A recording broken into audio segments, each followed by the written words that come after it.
Vamos a continuar hoy con el tema de las abducciones, de los secuestros, los raptos, como ustedes quieran llamarlo. El otro día quedaron multitud de cosas interesantes por decir y hoy también van a quedar. Ya saben ustedes que el espacio dispone de poco tiempo y una vez que nos estamos metiendo en materia, por decirlo así, se acaba el tiempo. Así que procuraré ser breve. Ya saben ustedes, para los que no estaban el otro día, que los raptos, las abducciones, dentro de la ufología, estudian esa serie de casos de personas que van por el campo, vamos a imaginarlo así, ven una nave, son invitados a entrar dentro de esa nave, dentro de ese ovni, y allí les pasan una serie de cosas extrañas, y lo que es más interesante, luego no recuerdan todo lo que ha sucedido, y a nivel de una investigación especializada como es la hipnosis profunda, se puede reconstruir aparentemente lo que ha sucedido dentro de esa nave en el tiempo que ellos no recuerdan a nivel consciente. Casos hay muchos, algunos están siendo bien estudiados y otros menos. Y hay otras muchas personas, tal vez alguno de ustedes, que han sufrido una experiencia de este tipo y que no se atreven a contarla por miedo a que su caso se divulgue o a que no sea bien estudiado. Vamos a aprovechar que volvemos sobre el tema de abducciones para hacer una invitación a todos aquellos que hayan tenido una experiencia de este tipo, que nos escriban sin ningún inconveniente para llevar a cabo una investigación lo más seria posible y, por supuesto, sin difundir su caso si ellos no lo quieren así. Dentro de esa línea de investigación, y aprovechando de nuevo la presencia del doctor Durán López, que como ustedes recordarán es psiquiatra y además es presidente de la Asociación de Sofrología Médica de Madrid y miembro de la Internacional y por lo tanto un experto en el tema de la hipnosis, pero no un experto en el tema OVNI. Él se ha vinculado con este tema a través de la investigación de un caso conocido, el caso de Julio. Me gustaría que nos dijeras qué ventajas plantea el coger un caso, por decirlo así, cuando es nuevo, cuando no se han hecho otros intentos de hipnosis previamente, porque eso al parecer luego representa dificultades para hacer una investigación a nivel más profundo. Tú tenías interés en que al iniciar la investigación se trataba de un caso no contaminado, por decirlo así. Bueno, yo no creo solo que haya una contaminación porque haya habido unas anteriores relajaciones. Creo que la situación ideal sería, claro que esta situación ideal no quiere decir que sea la que podamos conseguir, sería pues empezar la investigación del sujeto, nada más bajar de esta supuesta adopción, porque luego hay una contaminación, yo creo una contaminación muy importante, que es la contaminación familiar, ¿no? Nadie puede sustraerse a su historia personal, ni nadie puede sustraerse a la vinculación afectiva que tiene con todo su entorno. Entonces, depende de cómo se haya ido viendo esto por la gente, pues por el cónyuge o la cónyuge, por los hermanos, por los tíos, los parientes, los padres, los que van a determinar que toda esta historia vaya a sufrir una serie de contaminaciones que nos van a hacer dudar en muchos momentos de cuál fue la primitiva verdad, ¿no? Yo recuerdo pues una película muy antigua, Rashomon, que contaban 5 o 6 historias de un suceso que había ocurrido y cada uno contaba una historia diferente que se parecía. Entonces yo creo que hay una contaminación muy grande y en estos sujetos pues no sabemos, finalmente no sabemos hasta dónde es la verdad y hasta dónde está influyendo toda la fantasía que ha generado las vivencias emocionales familiares. Creo que es muy importante. ¿Tú piensas que influye una persona que ha sufrido una experiencia de este tipo, llega a casa, lo cuenta, unos miembros de su familia se lo creen, lo aceptan sin ninguna duda, otros, familiares u otros amigos le dicen tú estás loco, eso que te ha pasado no es verdad? Todo eso crea un clima emocional en el sujeto que luego repercute en la investigación. Todo eso puede contaminar la narración que hace en perdóname hipnosis. que te corte, creo que influye decisivamente, porque si la persona que más influencia tenga sobre el sujeto, no hay nadie que esté totalmente libre de influencias, ¿no? La persona que tenga más influencia sobre el sujeto, pues le va a transmitir a él sus ideas, sus opiniones. Si se lo cree, pues en el sentido de que profundice más y crea que pueda ser cierto esto que siempre debemos de tener en interrogación, ¿no? Y si no se lo cree, pues empezando a hacerle a dudar sobre una serie de vivencias que él ha tenido, pero que al no ser unas vivencias que después se puedan demostrar de una forma muy fehaciente, pues indudablemente le van a llevar a hacer la duda, ¿no? Entonces, pues la investigación, para mí el caso este concreto que he visto, la investigación ha estado muy contaminada familiarmente, claro. Bien. Y los otros casos que conocéis de abducciones, hay muchos, algunos de ellos han pasado a la prensa, han sido noticia, como el caso de un francés que estuvo raptado nada menos que 7 días, Sí, el caso sí. de Frank Fontaine. Es un caso de que se ha hablado muchísimo en Francia y también creo en España y es un ejemplo perfecto de lo que puede pasar por contaminación y cómo un caso se puede perder realmente. Fue un- ¿Qué investigación se ha seguido con este hombre? Creo, no conozco los detalles, pero lo que ha pasado es que este hombre muy rápidamente ha desaparecido un día a las 5 de la mañana alrededor de París y durante una semana se han hecho todas las especulaciones sobre lo que había pasado, incluso de ovnis, porque sus amigos habían visto bolas de fuego o un objeto extraño. Y este hombre ha vuelto una semana después, aparentemente sin saber nada, como si nada había pasado mientras. Entonces, potencialmente era un caso muy interesante. Lo que ha pasado es que alrededor de este caso han venido todas las fuentes posibles. Han venido, por supuesto, los periodistas, primero de Francia y después de todo el mundo. Han venido la policía, han venido el organismo judicial. Y al final este pobre hombre ha sido totalmente perdido y no sabía qué hacer.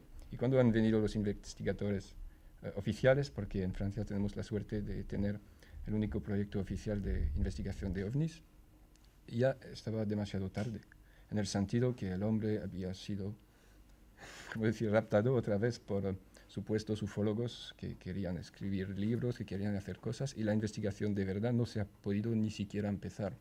Es un caso que para mí y para los investigadores franceses es casi perdido. Y eso se pasa muchísimas veces. Claro, es que yo pienso que la gente no suele tener unas ideas muy puras en la investigación, ¿no? Y entonces, como tú has dicho, que querían escribir novelas y todas estas cosas, estamos muy contaminados por la comercialización de cualquier acto. Indudablemente esto es muy apasionante y cualquiera que se pueda dedicar a escribir sobre ello, pues le puede sacar mucho dinero, es indudable. Pero esto, pues le resta factores positivos a la investigación en el momento en que nos contaminemos nosotros mismos los investigadores por el dinero, pues entonces vamos a demostrar lo que queramos demostrar. Absolutamente. Pero los resultados no serán fiables en absoluto, ¿no? Sí, aquí hay otra cosa que influye también.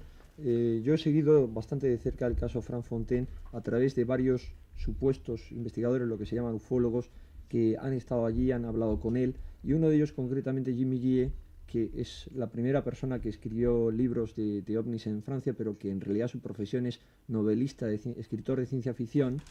Y él fue el que hizo unas declaraciones positivas acerca del caso antes de conocer al testigo, lo cual le abrió las puertas cara a que el testigo aceptara que él se dedicara a investigar el caso. También le abrió las puertas el que él es presidente del Instituto Mundial de Ciencias Avanzadas, lo cual no significa obviamente que sea científico, no lo es, pero él lo tomó como un científico que cree.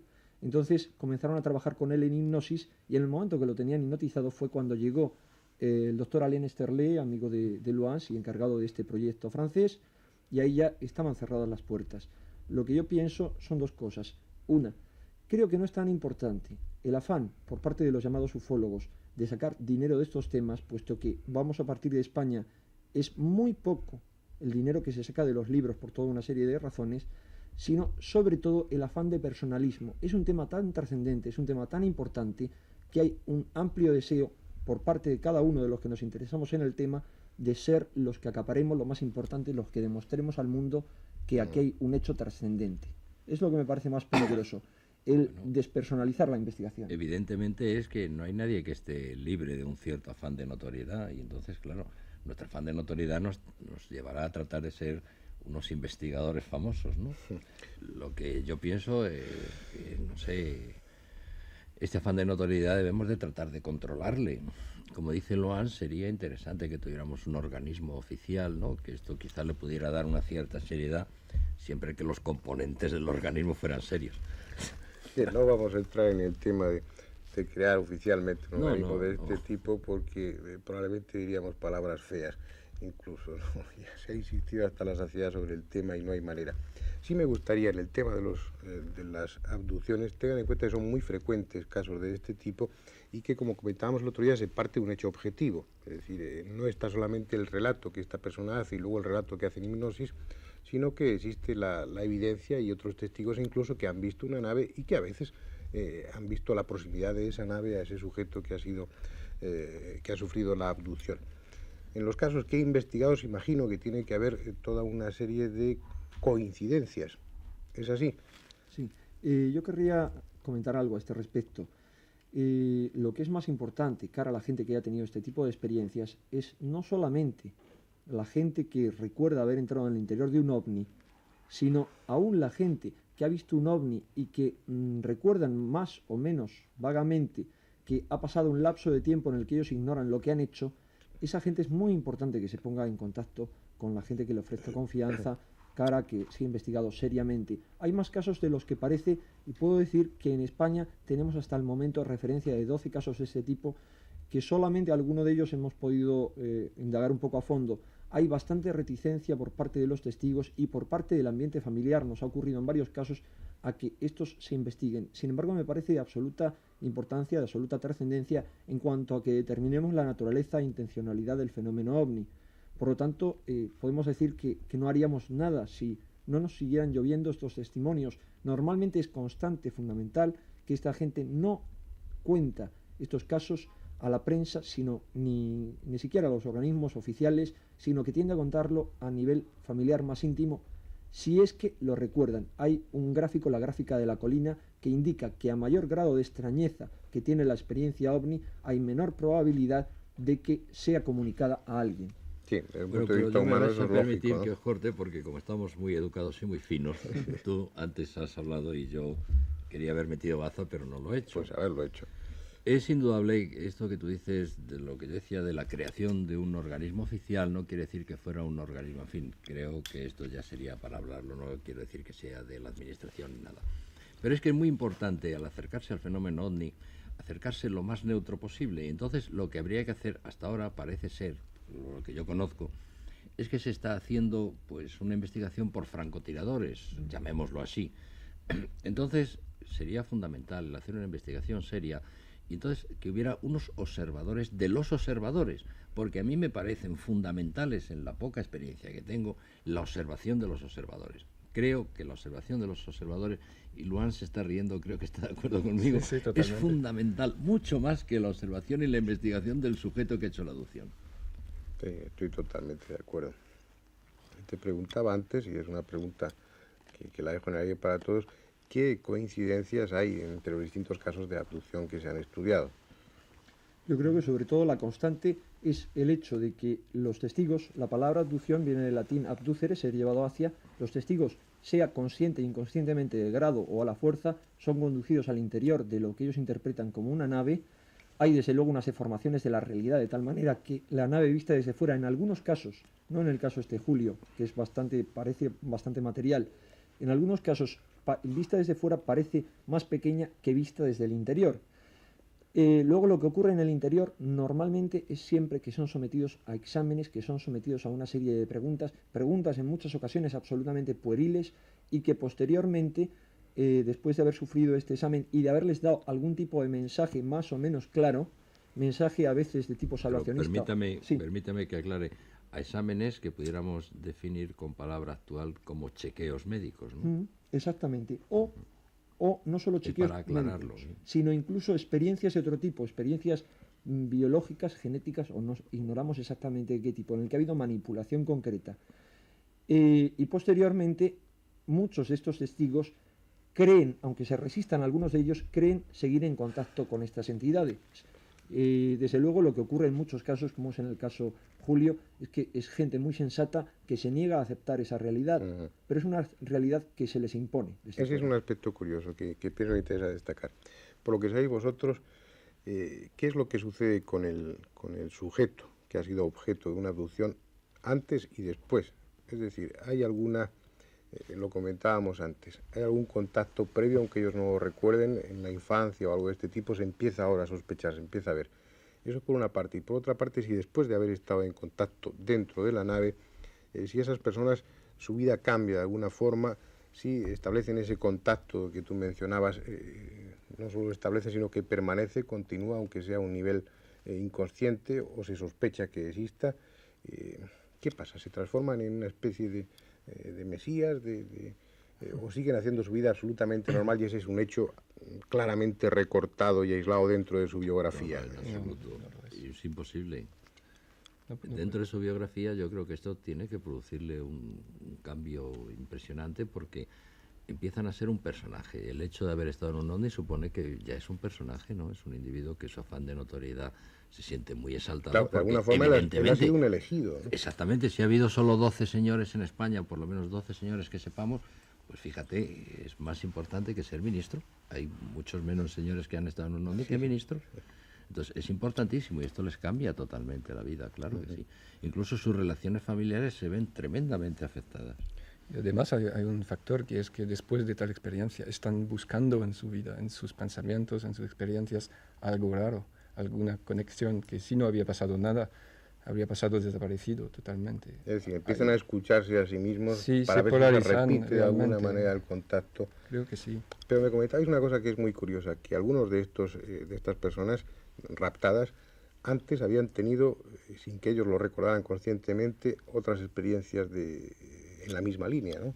Vamos a decir que uno de los dos principales investigadores de este tema bajo hipnosis, James Harder, un americano, ha hecho un estudio de los 60 casos que él estudió bajo hipnosis y ha descubierto que una tercera parte, con absoluta certeza, le había aportado la regresión hipnótica datos acerca de experiencias anteriores. En otra tercera parte había experiencias muy probables pero que no estaban suficientemente claras.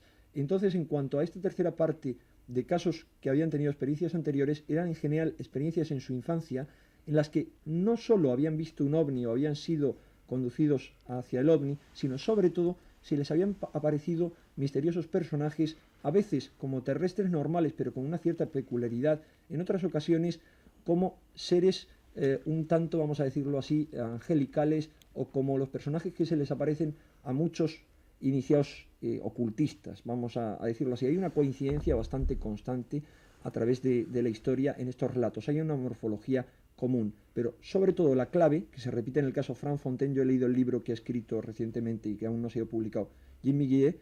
Él le comentan esta especie de esferas, que es otra forma que se repite mucho en estos casos, unas esferas que él identifica con seres de otro planeta, le comentan mentalmente que le están siguiendo desde su infancia. Esto nos haría lugar a mucha especulación. ¿Qué están haciendo? Están haciendo una especie de estudio selectivo en el que incluso siguen, porque hay experiencias de alguna gente que sus antepasados han tenido experiencias similares, están siguiendo a una determinada línea familiar. Creo que las preguntas son múltiples. En tu investigación, Durán, con Julio, que es el caso que tú has seguido de cerca, a través de la hipnosis, a través de la regresión, si la has hecho, ¿has encontrado algún fenómeno de este tipo en lo que Julio recuerda? Yo me he limitado, puesto que las sesiones han sido pocas, me he limitado simplemente a través de la regresión, indudablemente, de investigar lo que había ocurrido, y indudablemente ha recuperado muchas cosas que él desconocía totalmente, que llamaban la atención, ¿no? Una de las cosas que ha recuperado es que fue dirigido realmente hacia el lugar, porque él salió de su casa con otra dirección, de repente vio una luz muy grande, esta luz muy grande le asustó, se dirigió a su casa y ya no fue a su casa. Se dirigió hacia el otro lugar donde se produjo la supuesta abducción, ¿no? O sea, fue dirigido. Hay algo aquí, hay algo más que me parece interesante, y es eso que quiero destacar, de que mientras que en el interior del OVNI ellos recuerdan que se les han hecho preguntas pueriles, luego el contexto general de la investigación parece demostrarnos, parece indicarnos que estos supuestos seres están muy al tanto de lo que ese testigo hace y por lo tanto lo que hacen todos los seres humanos. Es algo así como si estuvieran montando una parodia, o, no quiero ser mal pensado, como si fuera un montaje muy complejo con una intencionalidad muy concreta. ¿Con qué intencionalidad? Es una mera suposición. Con la intencionalidad de pausadamente, paso a paso, ir demostrando públicamente, ir indicando públicamente que hay unos seres extraterrestres que nos están vigilando, que nos están observando. Parece que quieran vender esto mediante una suerte de campaña de publicidad, como uno de los investigadores del caso, José Antonio Campaña, que es publicitario, ha supuesto.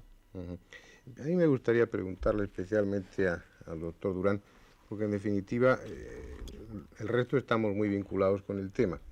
Enrique Vicente, como saben ustedes, es el director de Contactos Extraterrestres, una revista especializada en estos temas, y él es un ufólogo suficientemente conocido en este país. Y François Loans también es un ufólogo conocido, tiene una cierta posición privilegiada por ser jefe de ordenadores de la estación de seguimiento de Villafranca, de la Agencia Espacial Europea, pero el doctor Durán no tenía nada que ver con estos temas hasta que fue invitado a participar en la investigación como experto que es en hipnosis. Y ahí me gustaría saber, y pienso que a los espectadores también, qué es lo que opina una persona que hasta hace poco tiempo no tenía ninguna relación con estos temas. Realmente estamos todos locos, incluidos los que han sufrido abducciones. ¿Encuentras elementos más que suficientes para plantearte la verdad de esos fenómenos, de esos casos? ¿Qué es lo que piensas? Bueno, a mí lo que me gustaría es investigar más casos. O sea, con un caso solo yo no puedo dar una opinión muy concreta y una opinión que pueda tener un cierto valor. Creo que sí que pudiera ser que hubiera estado este sujeto, creo que sí que pudiera ser que hubiera estado dentro de un ovni. Pero nada más. O sea, dejo abierto el terreno de la duda y dejo abierta la interrogación porque creo que es un caso solo, pues no es definitivo para mí. O sea, yo necesito más casos, necesito hacer una investigación, que soy un pesado, lo estoy diciendo continuamente, una investigación más seria. Por eso aquí yo no la he hecho, para mí no me parece seria esta investigación. Por eso te pregunto, Durán, si después de tu relación con ese caso, ¿sigues vinculado con el tema o no? ¿Has empezado a preocuparte del tema de los ovnis? Bueno, preocuparme realmente no, ahora estoy interesado en ello, sí. Enrique o Luans, pues, o tú necesitáis, sí me interesa porque a mí me interesa todo. O sea, no es un caso concreto que me interese solo los ovnis. Todo lo que suponga aprender y todo lo que suponga aumentar mi conocimiento me interesa. Entonces yo me podría pronunciar cuando la investigación la llevara yo a mi manera.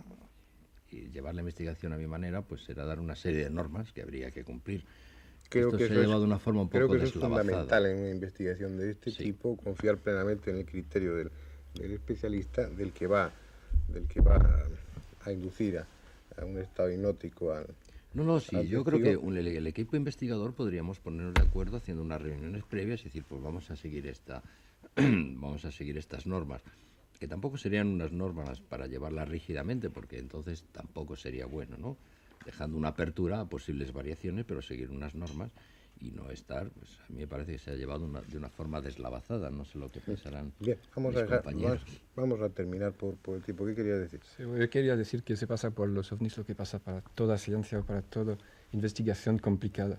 Y si hay que hacer algo muy complicado, a lo mejor se hace una investigación con pocas personas, porque después del número de 3 personas tú empiezas con problemas humanos que no puedes evitar. Pienso que eso es inevitable.